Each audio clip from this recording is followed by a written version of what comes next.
Bienvenue dans cet audiobook. Ce livre est une œuvre de fiction, publiée par Harlequin. Installez-vous confortablement, détendez-vous, et laissez-vous emporter par l'univers de l'amour, de la passion et du romantisme. Bonne écoute. À l'épreuve de l'amour. Dès que Luciano posa le pied sur le tarmac, Charles Bennett, son avocat londonien, s'avança vers lui. Il l'avait enfin retrouvée. Sophie Barbé, la voleuse d'enfants. À vrai dire, Luciano ne trouvait pas de mots assez forts pour exprimer son mépris envers la femme qui avait fui en emportant son fils, avant d'essayer de le lui vendre comme une vulgaire marchandise. Malgré la gravité des circonstances, il n'était pas question pour lui de porter l'affaire devant les tribunaux. Non seulement il n'avait aucune envie de voir encore une fois sa vie privée offerte en pâture aux médias, mais il était trop conscient des probables répercussions à long terme qui en résulteraient. La presse l'avait déjà fait suffisamment souffrir du vivant de sa femme. En outre, il ne pouvait supporter l'idée d'avoir failli perdre après avoir pourtant pris toutes les précautions nécessaires à un second enfant. À supposer qu'il s'agisse bien de son fils, ce que Luciano ne saurait de façon certaine qu'après avoir fait pratiquer un test ADN. Car il était tout à fait possible que la mère porteuse choisie par lui ait couché avec d'autres hommes au moment de l'insémination artificielle. Puis qu'elle avait dérogé à toutes les autres clauses du contrat, pourquoi aurait-elle respecté celle-là? Mais, s'il était bien de lui, l'enfant risquerait-il d'avoir hérité des travers de sa mère? S'agissait-il d'une affaire de gènes? Luciano refusait cette hypothèse. Il était lui-même la preuve vivante du contraire, en tant que dernier représentant en date d'une longue lignée de sinistres individus, réputés pour leur déloyauté et leur cruauté. Par conséquent, cet enfant n'hériterait d'aucune tare, seulement de tendance à encourager ou décourager. Il se souvint que, d'après ses renseignements, la mère de son fils avait semblé des plus respectables. Enfant unique d'un couple d'un certain âge et endettée, elle s'était présentée comme enseignante pour enfants en bas âge, aimant par ailleurs jardiner et cuisiner. Malheureusement, ses véritables passe-temps préférés que Luciano n'avait découvert qu'après la fuite de la jeune femme de l'hôpital avec le bébé s'étaient avérés beaucoup moins inoffensifs. De toute évidence, Sophie Barbé était une aventurière doublée d'une sociopathe ne reculant devant rien pour obtenir de l'argent quand elle venait à en manquer. À plusieurs reprises, il s'en était voulu d'avoir choisi de ne pas rencontrer la mère de son enfant, par désir de ne donner aucun caractère personnel à ce qui n'était qu'un arrangement contractuel. S'il l'avait vue, aurait-il perçu sa véritable nature? De son côté, la jeune femme n'avait pas souhaité faire sa connaissance non plus, et lorsqu'il était venu chercher l'enfant, elle avait déjà disparu en laissant un mot dans lequel elle exprimait ses exigences financières. Évidemment, elle avait découvert entre-temps que Luciano était riche. J'ai une question à vous poser, commença Charles avec précaution. Avez-vous l'intention d'informer la police des agissements de Mille Barbé? Installé à côté de l'avocat à l'arrière de la limousine, Luciano se raidit. Non, répondit-il sèchement. Puis-je vous demander? Se rendant sans doute compte que l'un de ses plus prestigieux clients n'était pas d'humeur à bavarder, Charles n'acheva pas sa phrase. Je ne serai pas responsable de l'incarcération de la mère supposée de mon fils, déclara Luciano d'un ton neutre. Même si je ne doute pas un instant qu'elle mériterait d'être en prison. Je comprends, acquissa l'avocat en hochant la tête. Néanmoins, étant donné que la police la recherche déjà, le fait de leur indiquer l'endroit où elle se trouve pourrait rendre la procédure plus discrète. Oui, et ensuite, répliqua Luciano avec calme. La garde de l'enfant sera confiée aux grands-parents. Jusqu'à ce que les autorités compétentes interviennent et décident de son sort. Vous m'avez déjà averti que la décision du juge britannique pourrait m'être défavorable, or je ne prendrai pas le risque de perdre la garde de mon fils. Mais Sophie Barbé a été très claire, elle ne rendra l'enfant qu'en échange d'une somme substantielle d'argent, versée en liquide. Et vous ne pouvez pas satisfaire ces exigences, sans quoi vous vous retrouveriez en situation illégale. Je m'arrangerai pour ne pas déroger à la loi en vigueur dans ce pays, tout en satisfaisant les deux parties, répliqua doucement Luciano. sans publicité, sans tribunaux et sans incarcération. Et il atteindrait son objectif parce qu'il arrivait toujours à ses fins. Le bien-être de son fils était en jeu. Si l'enfant mis au monde par Sophie Barbé était bien de lui, Luciano se devait de l'arracher des mains de cette créature vile et amorale quel que soit le prix à payer. Après avoir ôté les fleurs fanées, Sophie se redressa pour contempler la tombe de sa sœur. Elle l'avait connue durant si peu de temps, songea-t-elle, le cœur serré. Nées d'un père inconnu et d'une mère toxicomane, les jumelles avaient été séparées dès la naissance et confiées à deux familles différentes. Julie ayant souffert d'asphyxie périnatale, qui avait entraîné une importante intervention chirurgicale, elle n'avait pu être adoptée qu'après la fin de son traitement, 2 ans plus tard. Quant à Sophie, elle avait eu beaucoup plus de chance. Ses parents adoptifs, un couple d'âge mûr, l'avaient adorée au premier regard et adoptée à la naissance. Ensuite, elle avait grandi en sécurité, entourée de leur affection sans faille. De son côté, Julie avait été recueillie par un couple nettement plus aisé, mais malheureusement, ses parents s'étaient vite sentis dépassés notamment lorsque la petite fille avait été confrontée à des difficultés scolaires, imputables à des retards de développement et à différents problèmes. Jusqu'à ce qu'à l'adolescence la jeune fille devienne si rétive qu'elle avait été rejetée par le père et la mère auxquels elle s'était attachée, avant de se retrouver de nouveau entre les mains des services sociaux. À partir de là, la vie de Julie n'avait cessé de déraper, ce qui ne surprenait pas Sophie. Elles ne s'étaient rencontrées qu'une fois devenues adultes, après que Julie eut retrouvé la trace de sa jumelle. Dès le début, Sophie et ses parents étaient tombés sous le charme de la jeune femme. Avant que tout ne tourne mal, pour tout le monde. Mais c'était peut-être le petit Nicky qui en avait le plus souffert, lui qui ne connaîtrait jamais celle qui lui avait donné le jour. Refoulant ses larmes, Sophie tourna les yeux vers le bébé de 8 mois installé dans sa poussette. Aussitôt, toutes ses inquiétudes disparurent. Désormais, Nicky représentait tout pour elle. Il la dévisagea de ses grands yeux sombres et brillants, puis lui sourit. C'était le bébé le plus adorable du monde, et il avait tout de suite conquis le cœur de Sophie, alors qu'il avait à peine 1 semaine. « Je t'ai aperçu depuis la rue. Pourquoi reviens-tu ainsi ?» Sophie se retourna vers Ellie, son amie d'enfance. « Je ne te comprends pas, » poursuivit celle-ci. « FLLE est partie. »« Eh bien, moi je dis, bon débarras. »« Je t'en prie, Ellie, ne parle pas d'elle comme ça. » Protesta Sophie, le cœur lourd. C'est pourtant la vérité, et il faut que tu la regardes en face. Julie a presque détruit ta famille, répliqua sa meilleure amie d'un ton brutal. Je sais que cela te fait souffrir de te l'entendre dire, mais ta jumelle était le mal incarné. Sophie garde le silence, bien déterminée à ne pas se fâcher à nouveau avec Ellie. Après tout, quand tout avait commencé à dégénérer à cause de Julie, son amie avait été là pour les soutenir et les conseiller, elle et ses parents. En outre, cela n'aurait servi à rien de se disputer, maintenant que Julie était morte. Et puis, elle était déjà bien assez malheureuse comme cela. Quelques mois seulement s'étaient écoulés depuis que, traversant la rue sans faire attention, sa sœur s'était fait renverser par une voiture. FLLE était morte sur le coup. Et ses anciens parents adoptifs n'étaient même pas venus assister à ses obsèques, si bien que c'étaient ceux de Sophie qui avaient dû assumer tous les frais, alors qu'il avait déjà du mal à joindre les deux bouts.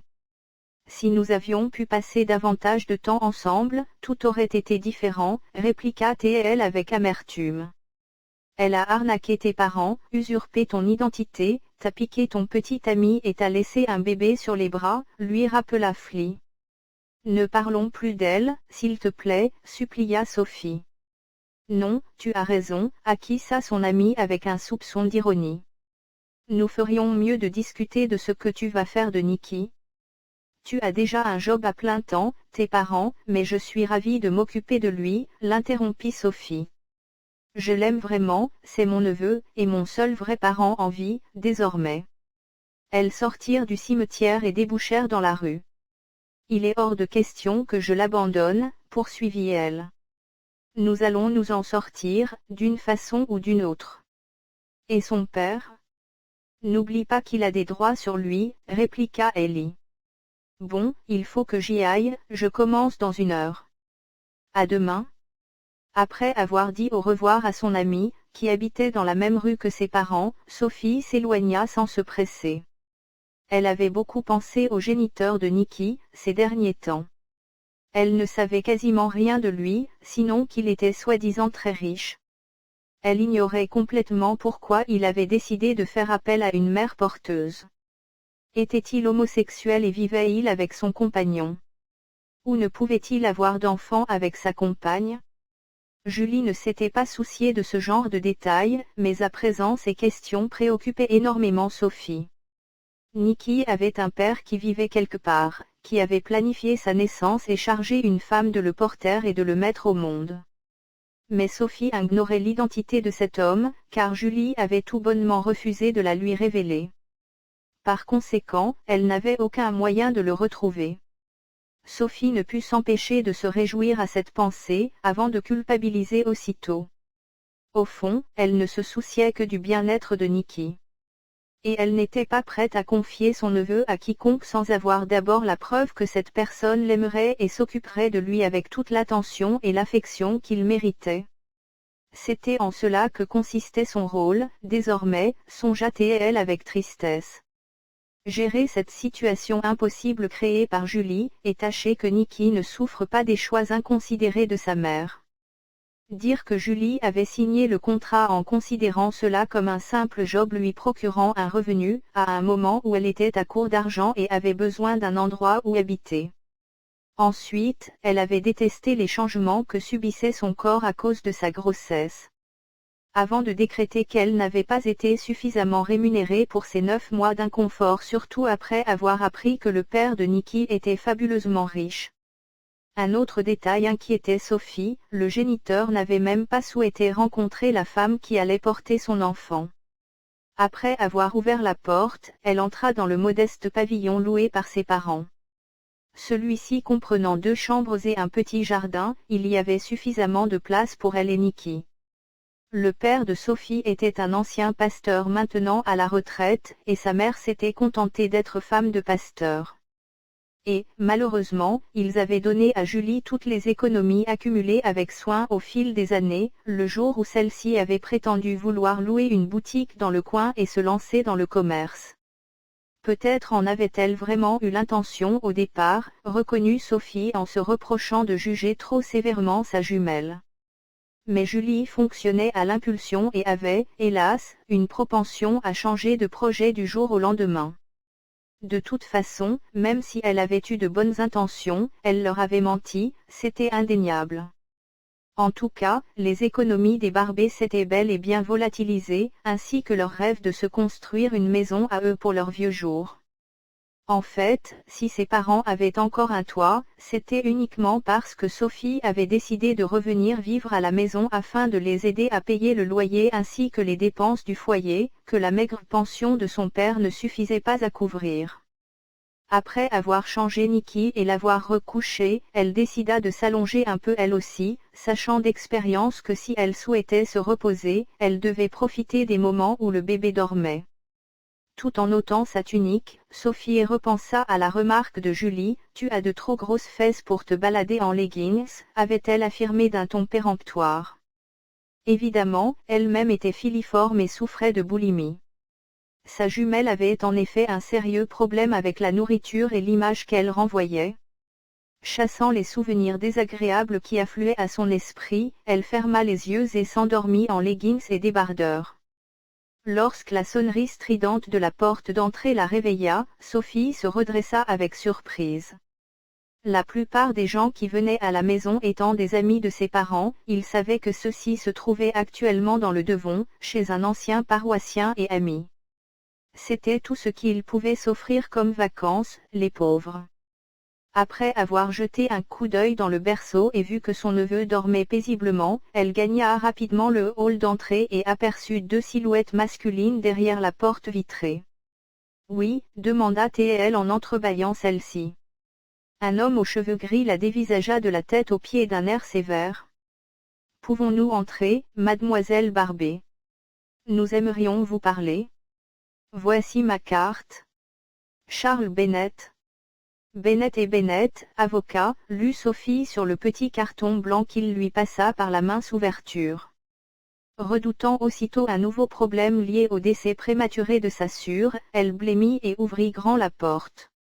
Julie était partie en laissant toutes sortes de dettes, que Sophie ne savait comment régler.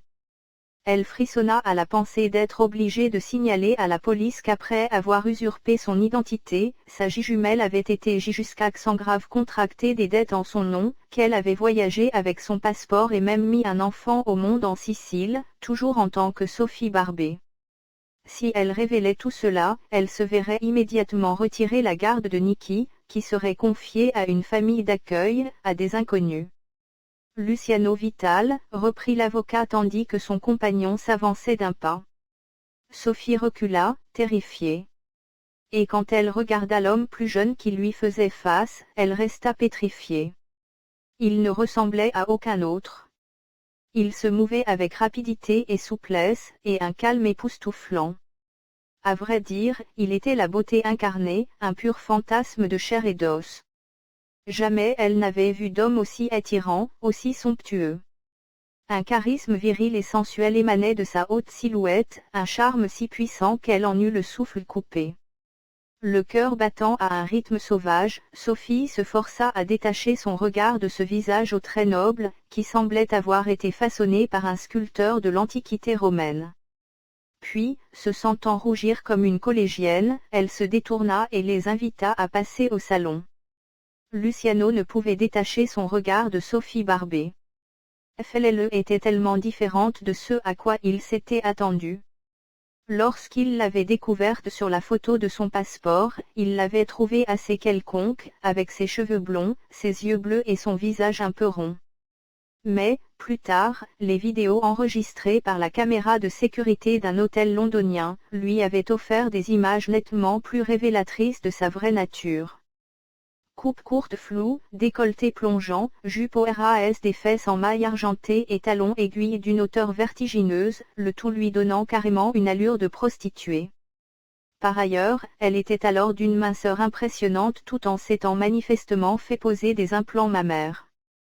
Sur une autre vidéo, il l'avait vue glousser et flirter avec deux hommes qu'elle ramenait à l'hôtel ce soir-là. Mais à présent, il avait peine à reconnaître Sophie Barbé, qui s'était réinventé un nouveau look. Plus de cheveux courts, mais une longue chevelure, sans doute réalisée à partir d'extensions, d'une superbe teinte évoquant celle des champs de blé mûr brillants au soleil.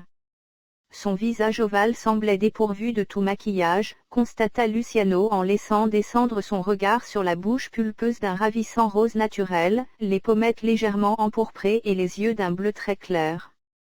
Il avait déjà remarqué cette nuance inhabituelle sur la photo du passeport et l'avait attribuée au flash. Limpide, pure, presque transparente. En outre, elle portait maintenant un simple legging noir et un débardeur moulant ses seins superbes. Il se força à relever les yeux. La vidéo n'avait pas rendu justice à son buste qui, de visu, paraissait plus naturel, ni à sa silhouette, dotée de formes bien plus voluptueuses. Avait-elle pris du poids? Quant à sa tenue des plus simples, elle était sans doute due au fait qu'elle n'attendait pas de visiteurs. À moins qu'elle ne s'habillât de façon moins voyante lorsqu'elle séjournait chez ses parents. À vrai dire, Sophie Barbé avait l'air si saine et si jeune que Luciano se demanda qui elle était vraiment. Puis il s'interdit de s'interroger sur elle. Il savait déjà tout ce qu'il avait besoin de savoir. Cette femme était une menteuse, une tricheuse, une voleuse et une prostituée, qui vendait son corps avec autant de facilité qu'elle avait envisagé de vendre son enfant. Affreusement consciente de l'intensité du regard sombre dardé sur elle, et se doutant qu'elle devait être écarlate, Sophie se tourna vers Charles Bennett. « En quoi puis-je vous aider ? Nous sommes venus pour parler de l'avenir de l'enfant, mademoiselle Barbé. » Son sang se glaça dans ses veines, tandis qu'elle reportait aussitôt son attention sur Luciano Vital. Horrifiée, elle vit ce qu'elle avait refusé de voir quelques secondes plus tôt, et fit le redoutable lien qui remettait en question tous ses espoirs concernant son neveu. Nikki était la copie miniature de cet homme imposant. Incapable de prononcer un mot, elle contempla les cheveux épais un peu longs sur la nuque, d'un noir de jais. Il avait le nez droit, de magnifiques pommettes saillantes, des sourcils au dessin parfait et des yeux incroyables, très sombres, mais chatoyants de reflets fauves. S'il me rencontrait, il serait fou de moi. Comme tous les hommes. S'était emballée Julie. C'est exactement le mari qu'il me faut, riche, beau et fabuleusement doué pour les affaires. En revanche, face à la version ordinaire de sa jumelle glamour, Luciano Vital ne devait pas être impressionné favorablement, songea Sophie. En tout cas, il continuait de la dévisager en silence. Mais, de toute façon, il ne savait pas quelle était la sœur de Julie, puisqu'il ne l'avait jamais rencontrée. Par ailleurs, il ignorait sans doute que la mère de son fils avait une jumelle dont elle avait usurpé l'identité. Était-il au moins au courant de la mort de Julie ? Probablement pas. Sinon, l'avocat aurait évoqué son décès d'emblée, puisque cela changeait complètement la donne. Un frisson glacé naquit au creux des reins de Sophie, lui monta dans le dos. En tant que mère de Niki, Julie avait des droits sur son fils en cas de litige. Alors que, n'étant que sa tante, elle-même n'en avait aucun. Un seul élément brouillait les frontières, c'était le nom de Sophie qui figurait sur le certificat de naissance de Niki, et non celui de sa mère biologique. Situation créant un imbroglio juridique qui devrait pourtant être élucidé un jour. Mais de préférence pas maintenant, se dit Sophie en croisant le regard dur de Luciano. Le père de Niki était furieux, méfiant, prêt à porter des jugements à l'emporte-pièce et à prendre des décisions hâtives. Il n'était pas venu dans un esprit de conciliation et elle ne pouvait pas vraiment lui en vouloir. Julie avait mis son enfant au monde avant de s'enfuir avec, en réclamant sans vergogne un gros bonus financier. Redressant le menton, Sophie se força à soutenir le regard courroucé du père de Niki. Il fallait qu'elle se ressaisisse, vite, et de façon appropriée. En fait, elle avait déjà décidé de se faire passer pour Julie, réalisa-t-elle soudain. Car si elle reconnaissait être la tante de Niki, on le lui enlèverait rapidement. Or, à cette simple éventualité, elle avait l'impression que son cœur cessait de battre. Par conséquent, elle n'avait pas le choix, elle devait mentir, faire semblant, même si une telle attitude allait totalement à l'encontre de ses principes. Immobile en face d'elle, Luciano s'interrogeait sur le comportement étrange de Sophie Barbé. D'ordinaire, les femmes ne le dévisageaient pas d'un air de défi, quand elles avaient la chance de retenir son attention.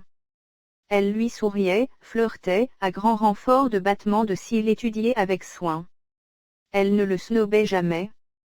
Et pourtant, Sophie Barbé le regardait de haut. Je désire faire effectuer un test ADN afin d'être certain que l'enfant est bien de moi.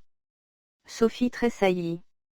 La voix profonde, teintée d'un léger accent, lui était passée sur la peau comme une caresse. Mais lorsqu'elle prit conscience de l'insinuation à peine voilée contenue dans ses paroles, elle se raidit. Comment osez-vous en douter ? Une moue légère s'esquissa sur la belle bouche sensuelle. Je ne veux avoir aucun doute, répliqua-t-il avec calme. De toute façon, ce test faisait partie des clauses du contrat que vous avez signé, intervint l'avocat. Malheureusement, vous avez quitté l'hôpital avant que l'examen puisse être effectué. Le contrat signé par sa sœur, sous son nom à elle. Sophie sentit aussitôt sa colère s'apaiser, remplacée par une honte affreuse. Elle allait commettre une imposture alors qu'elle était par nature quelqu'un d'honnête et de franc, qui détestait le mensonge et la dissimulation. Son désir de s'occuper de Niki l'avait mise dans une situation impossible, en totale contradiction avec sa conscience. Elle aurait dû révéler la vérité, sans se soucier des répercussions inévitables que cela entraînerait. Cet homme était le père de Niki. Mais pouvait-elle vraiment le laisser prendre le petit garçon et l'emmener loin d'elle sans rien faire ? Pas question. Elle devait être sûre de ce qu'il adviendrait de son neveu. Obtenir des garanties. Sans toutefois se montrer égoïste, même si, à la fin, elle souffrirait inévitablement. Car le jour viendrait où elle devrait se retirer complètement et renoncer à l'enfant qu'elle aimait. Il y aura un test ADN de paternité, répéta Luciano, résolu à se montrer ferme devant la menteuse qui lui faisait face. La pâleur et l'appréhension manifeste de Sophie Barbé confirmaient elle ses doutes.